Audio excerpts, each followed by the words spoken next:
ازيكم رجاله، عاملين ايه؟ الاخبار؟ ثانيه اسيستنت. انا بصور الفيديو ده الساعه 5 الفجر، ولكن هو هينزل لك بعد اللجنه بتاعتك بنص ساعه.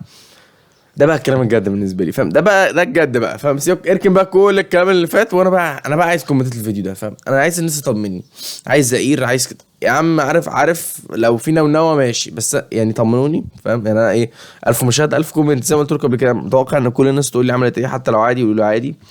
أم، اتمنى ان كل الناس تكون ادت كويس. لو حد عنده مشكله مثلا يكتب لي في الكومنتات.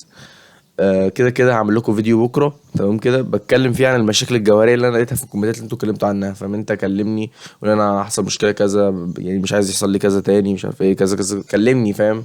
انا معاك، ما تخافش، ومبروك ان انت خلصت من العربي. أم، بس فهسيب بقى المحتوى يتدفق في الكومنتات. بس يعني صدقوني انا مبسوط، فاهم؟ انا مبسوط ان العربي خلص بصراحه يعني.